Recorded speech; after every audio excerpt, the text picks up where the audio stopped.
ओम शांति। आज 3 अगस्त 2021 की साकार मुरली। आज बाबा ने कहा, मीठे बच्चे, बाप दादा की याद प्यार लेनी है तो सर्विसूल बनो। बुद्धि में ज्ञान भरपूर है तो वर्षा करो। प्रश्न, कौन सा नशा भरे हुए बादलों को भी उड़ाकर ले जाता, बरसने नहीं देता है? उत्तर, अगर फालतू देहाभिमान का नशा आया तो भरे हुए बादल भी उड़ जाएंगे, बरसेंगे भी तो सर्विस के बदले डिस सर्विस करेंगे। अगर बाबा से प्यार नहीं, उनसे योग नहीं, तो ज्ञान होते हुए भी जैसे खाली है, ऐसे खाली बादल अनेकों का कल्याण कैसे करेंगे? ओम शांति। बाकी थोड़े बादल बचे हैं, जिससे बरसात जब कम हो जाती है तो सागर के ऊपर बादल नहीं होते हैं, ठंडे हो जाते हैं। वैसे यहाँ भी ठंडे हो जाते हैं। बादल उनको कहेंगे जो रिफ्रेश हो जाकर वर्षा बरसाते हैं। अगर कोई बरसात नहीं करते तो उनको बादल थोड़ी कहेंगे। यह है ज्ञान बादल, वो है पानी के बादल। ज्ञान के बादल आते हैं जब सीजन होती है, रिफ्रेश हो जाकर औरों को रिफ्रेश करते हैं। बादल भी नंबर वार होते हैं, कोई तो बहुत जोर से बरसते हैं। बादलों का काम ही है बरसना और मुरझाए हुए पौधों को रिफ्रेश करना। जिनमें पूरा ज्ञान है वो छिप कर नहीं बैठते, उनको बाबा का डायरेक्शन भी नहीं चाहिए, है ही बादल। आते ये भरकर बरसने के लिए। जहां देखे कलराठी जमीन है तो जाकर सब्ज करना चाहिए। महारथी बच्चे तो सब सेंटर्स को अच्छी रीति जानते हैं। कौन सा सेंटर ठंडा है, किस सेंटर्स के बच्चों को जास्ती तूफान आते हैं। महारथी सर्विसूल अच्छी रीति जानते हैं। बाबा भी हमेशा कहते हैं, सर्विसूल बच्चों को याद प्यार देना। अच्छे अच्छे बादल सर्विस पर जाएंगे। प्रदर्शनी में भी कोई शब्द एक रस नहीं समझाते हैं। मुख्य बात ही यह है, गीता का भगवान निराकार परमपिता परमात्मा है, न कि साकारी श्री कृष्ण। समझाने का बड़ा अच्छा ढंग चाहिए। सारा दिन यही ख्यालात रहने चाहिए कि सबको जाकर जगाएं। सब घोर अंधियारे में पड़े हैं, सबको प्रेम से समझाते रहो कि 2 बाप हैं, एक हद का और दूसरा बेहद का। बेहद के बाप को ही पतित पावन कहते हैं। अब तुम बच्चों को बुद्धि मिली है। दुनिया के मनुष्य देखने में भल भवके वाले हैं, परंतु है पत्थर बुद्धि। बाप खुद कहते हैं, इन साधु नाम वालों का भी मुझे ही उद्धार करना है। वो भी रचता और रचना को नहीं जानते हैं। सतयुग से लेकर फिर यह ज्ञान प्राय लोप हो जाता है, परंतु यह किसको भी पता नहीं। शास्त्रों में यह ज्ञान है नहीं, उससे किसकी सदगति हो नहीं सकती। गीता का मान कितना है, परंतु वह तो है भक्ति मार्ग। बाप तो पतित पावन हैं, वो बैठ राजयोग सिखलाते हैं। तो जरूर राजाई के लिए नई दुनिया चाहिए। बाप ही आकर राजयोग सिखलाएंगे। यह भी अभी तुमको मालूम पड़ा है। जिन्हों को कल्प पहले समझाया होगा उनको ही अभी समझाएंगे, फिर समझेंगे। यह लड़ाई कोई वो नहीं है जैसे हमेशा चलती आई है। 8 से 10 वर्ष चलकर फिर बंद हो जाएंगी। ड्रामा अनुसार बम्स जो बने हैं वो कोई रखने के लिए नहीं है। पतित मनुष्यों का मौत होने बिगर सतयुग आएगा नहीं। शांति कैसे स्थापन हो यह भी समझाना पड़े। शांति स्थापन करना व शिष्टाचारी दुनिया बनाना, यह तो एक बाप का ही काम है। बाप कहते हैं, और संग बुद्धि का योग तोड़ एक संग जोड़ना है। देश सहित जो भी कुछ देखने में आता है इन सब से तोड़ना है। अब हमको वापस जाना है तो घर को याद करना है। अभी तुम समझते हो यह है मृत्यु लोक। हम अमर लोक में जाने के लिए अमर कथा सुन रहे हैं। देवताओं को कहा जाता है दैवी गुणों वाले मनुष्य। यहाँ तो एक भी हो न सके। कृष्ण के लिए भी कितनी गलानी लिख दी है, कुछ भी बुद्धि में नहीं आता। अभी तुम बच्चों को अच्छी रीति पुरुषार्थ करना है, दैवी गुण धारण करने हैं। दैवी गुण किसको कहा जाता है वह भी समझाया जाता है। संपूर्ण निर्विकारी जरूर बनना है, यह मुख्य पहला गुण। जहां तहां तुम देखेंगे पवित्र के आगे अपवित्र माथा टेकते हैं। सतयुग में है ही पवित्र तो वह मंदिर होते नहीं। फिर जब पुजारी बनते हैं तो मंदिर बनाते हैं। जो पावन थे वही पतित बनते हैं। यह बहुत जन्मों के अंत का जन्म। बाप कहते हैं इस पुरानी दुनिया को, पुराने शरीर को भी भूलना है। इस पुरानी दुनिया को अब खत्म होना है। इसे खलास होने में देरी नहीं लगेगी। यह पुरानी दुनिया, धन दौलत माल मिल्कियत सब गई की गई, थोड़े रोज बाकी हैं। दुनिया में थोड़ी किसको पता है कि यह पुरानी दुनिया खत्म हो जाएगी। तुम सुनाते हो, परंतु जब विश्वास भी बैठे ना, भगवानुवाच, जब समझे तब बुद्धि में बैठे। बाप तुम बच्चों को कहते हैं अपनी को आत्मा समझ मुझ बाप को याद करो। बच्चे जानते हैं बेहद का बाप हमको राजयोग सिखलाते हैं। वह है सब आत्माओं का बाप। सब ब्रदर्स हैं। स्वर्ग में सभी ब्रदर्स सुखी थे, कलयुग में सभी ब्रदर्स दुखी हैं। सभी आत्माएं नरकवासी हैं। सिर्फ आत्मा तो नहीं होगी ना, शरीर भी तो चाहिए ना।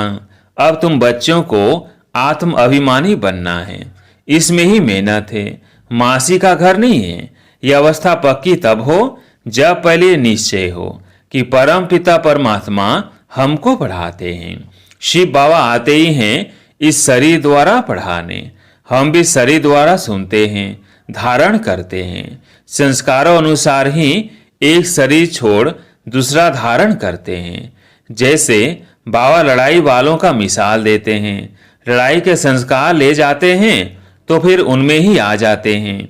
अब बाप के संस्कारों का भी तुमको मालूम है कि निराकार बेहद के बाप में क्या संस्कार है।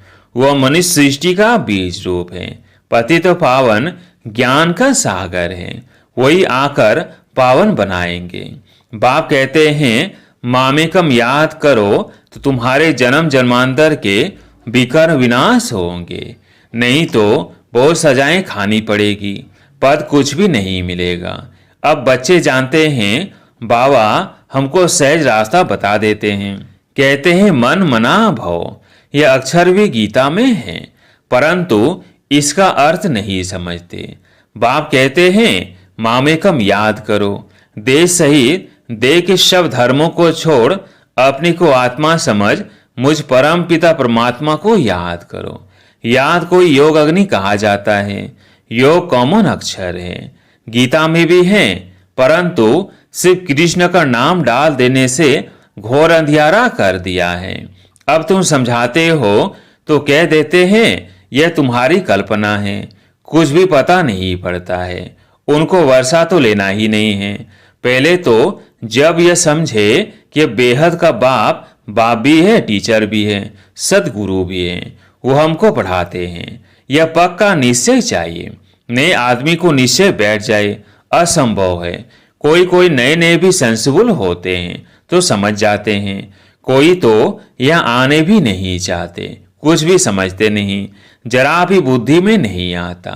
इतने ढेर बीके हैं, जरूर इन्हों को बाप से वर्षा मिला होगा। वो फैमिली हो गई। नाम ही लिखा हुआ है ब्रह्म कुमार कुमारियां, तो फैमिली हुई ना। प्रजापिता ब्रह्मा की फैमिली कितनी बड़ी है, परंतु यह बात किसी की बुद्धि में नहीं आ सकती। कोई पूछे आपकी एम ऑब्जेक्ट क्या है, बोलो बाहर बोर्ड पर लिखा हुआ है प्रजापिता ब्रह्मा कुमार कुमारियां, तो फैमिली हो गई। डाढ़े से वर्षा मिलता है। प्रजापिता ब्रह्मा मुख द्वारा शिव बाबा रचना रचते हैं तो वो क्रिएटर ठहरा। स्वर्ग रचते हैं तो जरूर बच्चों को स्वर्ग का वर्षा देंगे। तो ये फैमिली हुई ना। बाप, बच्चे, बच्चियां और दादा हैं। ब्रह्मा भी है, शिव भी है, वह रचयिता। निराकार है तो बच्चों को वर्षा कैसे देंगे? ब्रह्मा द्वारा वर्षा देते हैं। यह अच्छी रीति समझाना चाहिए। बोलो ये तुम्हारे बाप का घर है। इनको कहते हैं रुद्र ज्ञान यज्ञ। हम ब्राह्मण हैं। बाप के सिवाय और कोई राजयोग सिखला ना सके। गीता में भी है ना, मन मना भव, अर्थात मामेकम याद करो। तो हम उस एक बाप को याद करते हैं। भक्ति मार्ग में गाते हैं कि बाबा आप आएंगे तो हम वारी जाएंगे, हम आपके बनेंगे। हम आत्मा इस देह को छोड़ आपके साथ चली जाएंगी। आपके बनेंगे तो जरूर आपके साथ भी जाएंगे। सगाई करते हैं तो साजन साथ ले जाएंगे ना, ये शिव साजन भी कहते हैं।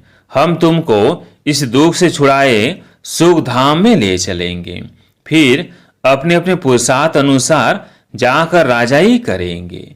जो जितना ज्ञान धन धारण करेंगे उतना ऊंच पद पाएंगे। छोटी छोटी कुमारियां भी सर्विस कर रही हैं। उन्हों को ही बड़े बड़े विद्वान पंडितों आदि को समझाना है। शौक होना चाहिए। कुश्ती होती है तो बड़ी बड़ी चैलेंज देते हैं, तो इनके साथ हम लड़ेंगे। सर्विसुल बच्चों को आराम से सोना नहीं चाहिए, आराम हराम है। जो भी अपने को महारथी समझते हैं उन्हें सुख से सोना नहीं है, सर्विस पर चक्कर लगाना चाहिए। आजकल बाबा प्रदर्शनियां बहुत बनवाते रहते हैं। बड़ों बड़ों को निमंत्रण भेज दो, अभी नहीं तो पीछे आ जाएंगे। साधु संत महात्मा कोई भी हो जगाते रहो, परंतु बात करने वाला चाहिए महारथी। जिनका बाप से योग नहीं, प्यार नहीं, वह तो जैसे खाली बादल है, वो क्या करेंगे। यह तो जानते हो पढ़े हुए के आगे अनपढ़ भरी ढोएंगे। हर एक को खुद को समझ सकते हैं। हम कहाँ तक पढ़ा हुआ हूँ, सर्विस करके दिखाता हूँ। अगर बादल भरा हुआ है और बरसे नहीं तो वो बादल ही क्या काम का। हर एक को अपनी समझ चाहिए। फालतू देहाभिमान के नशे में रहेंगे तो ऊंच पद हमेशा के लिए गंवा देंगे। बाबा को सर्विस का कितना शौक है। गवर्नमेंट को समझाना चाहिए तो हमको हॉल दो, जहां हम ये रूहानी सेवा कर मनुष्य को देवता बना दे। बाप आई हैं राजयोग सिखाने, लेकिन युक्ति युग समझाना चाहिए। जो भाषण ही नहीं जानते वो थोड़ी समझा सकेंगे। ऊंच पद पा न सके, पद वो पा सकेंगे जो सर्विस करेंगे।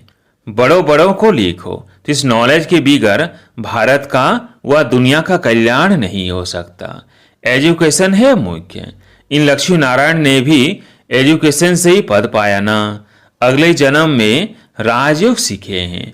हम भी यहाँ पढ़ रहे हैं। स्कूल में स्टूडेंट समझते हैं हम ये इम्तिहान देकर फिर जाकर ये बनेंगे। यह तुमको नॉलेज मिलती है, वो इस दुनिया के लिए नहीं है। तुम भी पढ़ते हो भविष्य 21 जन्मों के लिए, प्रारब्ध बनाने के लिए। वो पढ़ते हैं इस जन्म के सुख के लिए। तो अभी पढ़ना है, वो साथ साथ यह भी शिक्षा सीखनी है। इसमें डरने की बात नहीं। स्पेशल नॉलेज क्यों नहीं लेनी चाहिए। चित्र लेकर जाए, समझाना चाहिए। बोलो नॉलेज सब के लिए बहुत जरूरी है, परंतु बच्चे अजून खड़े नहीं होते, नौकरी टोकरी में फंसे हुए रहते हैं। बंधन मुक्त हैं तो फिर सर्विस में लग जाना चाहिए।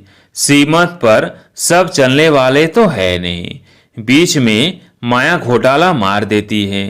कोई कोई बच्चों को शौक बहुत है, परंतु नशा नहीं चढ़ता कि हम जाए बहुतों का कल्याण करें। तो बाबा भी समझे जबकि बालिग हो गए तो गुटखा क्यों खाना चाहिए।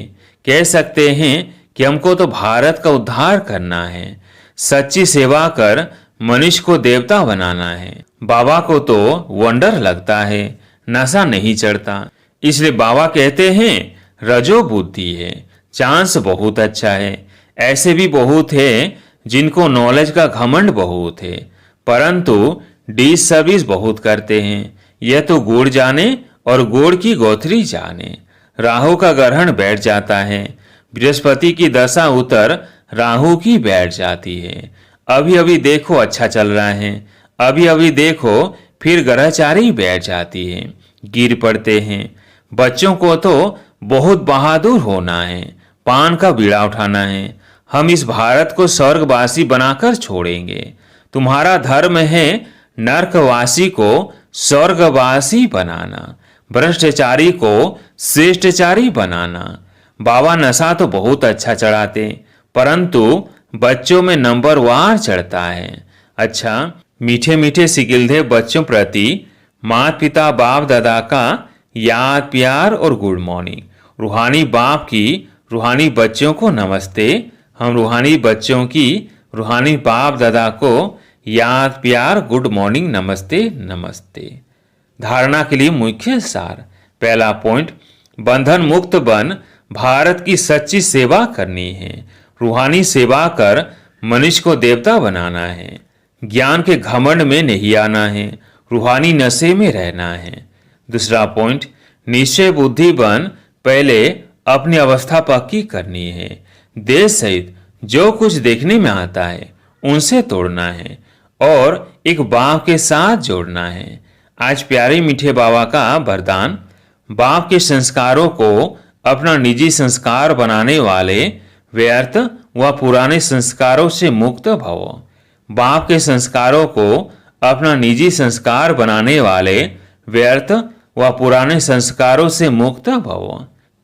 कोई व्यर्थ संकल्प व पुराने संस्कार देह अभिमान के संबंध से है। आत्मिक स्वरूप के संस्कार बाप समान होंगे। जैसे बाप सदा विश्व कल्याणकारी परोपकारी रहम दिल बरदाता है, ऐसे स्वयं के संस्कार नेचुरल बन जाए। संस्कार बनना अर्थात संकल्प बोल और कर्म स्वतः उसी प्रमाण चलना। जीवन में संस्कार एक चाबी है जिससे स्वतः चलते रहते हैं, फिर मेहनत करने की जरूरत नहीं रहती। स्लोगन, आत्मिक स्थिति में स्थित रह अपने रथ अर्थात शरीर द्वारा कार्य कराने वाले ही सच्चे पुरुषार्थी हैं। आत्मिक स्थिति में स्थित रह अपने शरीर द्वारा कार्य कराने वाले ही सच्चे पुरुषार्थी हैं। अच्छा, ओम शांति।